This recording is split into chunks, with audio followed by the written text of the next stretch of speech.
Bismillahirrahmanirrahim. Assalamualaikum warahmatullahi wabarakatuh. Baik teman-teman semua, kembali lagi dengan saya Dedi Supriyadi. Di video kali ini kita akan membahas terkait pengumuman, yaitu pengumuman mengenai lowongan pendaftaran tenaga pendukung Sekretariat Panitia Pemilihan Kecamatan pada Sekretariat Komisi Pemilihan Umum di tiap kabupaten yang ada di Indonesia. Dan di sini saya akan mengambil salah satu pengumuman dari Komisi Pemilihan Umum Kabupaten Banggai, Kepulauan tahun 2023. Untuk teman-teman yang berminat dan juga mungkin tertarik terkait dengan lowongan pendaftaran tenaga pendukung Sekretariat PPK ini, boleh simak video ini dan jangan lupa untuk tekan tombol subscribe dan jangan lupa untuk nyalakan loncengnya. Nah, seperti apa pembahasannya? Simak videonya dengan full, jangan di skip-skip dan tonton sampai akhir. Baik, untuk teman-teman, kawan-kawan, dan para sahabat semua, langsung saja ke pembahasannya. Simak videonya berikut ini.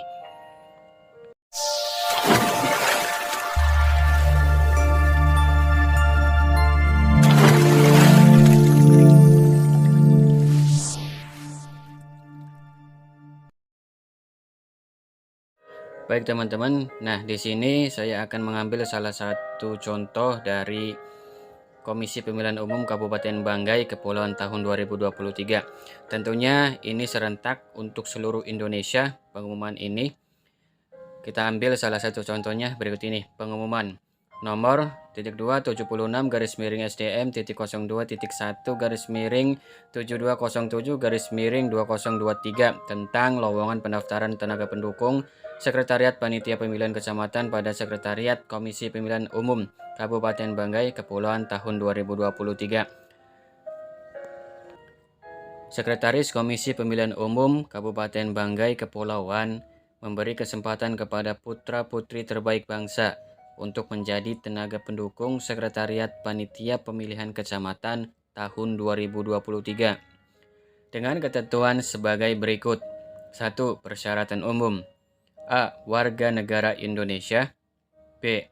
Berusia serendah-rendahnya 18 tahun dan berusia paling tinggi 40 tahun. C.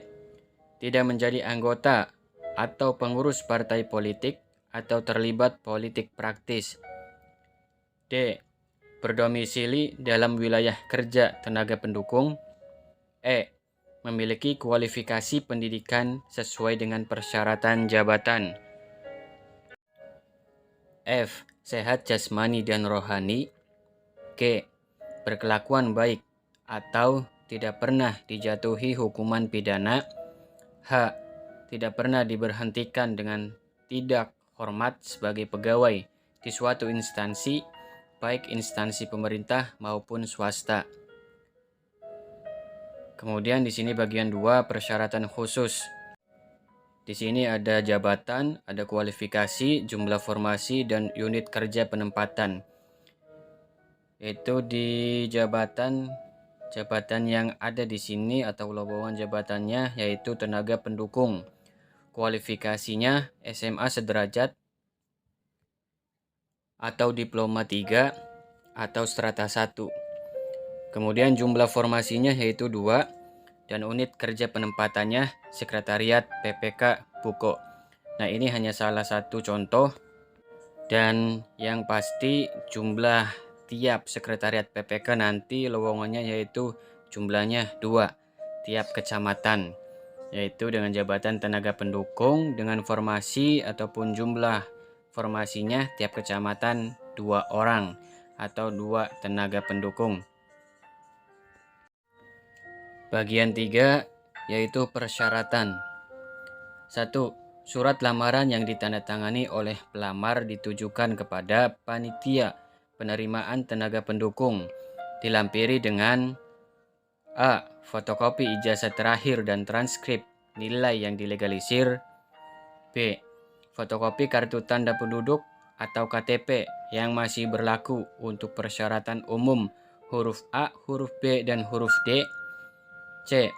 Pas foto terakhir berwarna ukuran 4x6 sebanyak 4 lembar.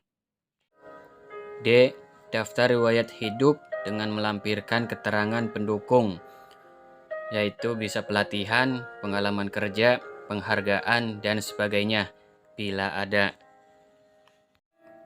F. Surat keterangan catatan kepolisian atau SKCK yang masih berlaku. Dan G. Surat keterangan sehat dari dokter pemerintah. Nomor 2. Persyaratan huruf F dan G dilengkapi setelah dinyatakan lulus seleksi tenaga pendukung. Ini berarti untuk persyaratan surat keterangan catatan kepolisian atau SKCK dan surat keterangan sehat dari dokter pemerintah bisa dilengkapi setelah dinyatakan lulus. Kemudian bagian 4, tata cara pendaftaran. 1. Pendaftaran dan penerimaan berkas dibuka mulai tanggal 17 sampai dengan 24 Februari 2023. 2. Persyaratan administrasi pada angka Romawi 3 dikirim ke alamat Sekretariat Komisi Pemilihan Umum Kabupaten Banggai Kepulauan. Nah, ini sesuaikan bila mana teman-teman mendaftar di kabupaten teman-teman masing-masing, silakan kirim ke alamat di KPU kabupaten teman-teman masing-masing. Dan juga kemudian silakan secara online melalui email atau soft copy dalam bentuk PDF ke alamat email. Tentunya emailnya juga nanti sesuaikan dengan KPU di kabupaten teman-teman masing-masing, dan diwajibkan membawa berkas asli persyaratan dimaksud pada saat wawancara. Kemudian 3. Hal-hal yang belum jelas dapat menghubungi kontak person. Di sini atas nama Syahpriyanto. Ini juga dikembalikan lagi kepada KPU di wilayah teman-teman masing-masing. Bagian 5. Pengumuman hasil seleksi administrasi. 1. Pelamar yang memenuhi syarat administrasi akan dipanggil untuk mengikuti ujian. 2. Pelamar yang dinyatakan memenuhi syarat administrasi wajib mengikuti wawancara atau tes kompetensi. Bagian 6. Pelaksanaan wawancara dan pengumuman hasil lulus seleksi. 1. Lokasi wawancara atau tes kompetensi bertempat di Sekretariat PPK masing-masing kecamatan yang dilaksanakan pada tanggal 27 Februari sampai dengan 1 Maret 2023 dimulai pukul 10 WITA sampai dengan selesai. Jadwal sewaktu-waktu dapat berubah. Ini bisa dilihat lagi disesuaikan dengan KPU kabupaten masing-masing ya. Untuk teman-teman semua silakan cek pengumumannya. Dan di bagian 2, pengumuman hasil lulus seleksi tenaga pendukung Sekretariat Panitia Pemilihan Kecamatan pada Sekretariat KPU Kabupaten Banggai Kepulauan pada tanggal 3 Maret 2023. Bagian 7, ketentuan lain-lain. 1. Pelamar yang dinyatakan lulus diwajibkan daftar ulang konfirmasi kepada panitia seleksi dengan membawa A. Surat keterangan catatan kepolisian. B. Surat keterangan sehat jasmani dan rohani. C. Menyiapkan materai 10.000 sebanyak 2 lembar. Kemudian 2. Seluruh lamaran yang masuk pada periode lamaran akan diikut sertakan dalam seleksi administratif. 3. Seluruh tahapan seleksi tidak dipungut biaya apapun. 4. Panitia seleksi tidak bertanggung jawab atas pungutan atau tawaran berupa apapun oleh oknum-oknum yang mengatasnamakan unit kerja. Keputusan tim seleksi tenaga pendukung Sekretariat Panitia Pemilihan Kecamatan bersifat mutlak dan tidak dapat diganggu-gugat. Nah, mungkin itu saja untuk teman-teman dan sahabat semua. Semoga videonya bermanfaat. Video ini hanya sebagai bahan sharing dan berbagi. Mohon maaf bila ada kekeliruan dan sebagainya. Akhir kata, wallahul muwaffiq ila aqwamit thoriq. Wassalamualaikum warahmatullahi wabarakatuh.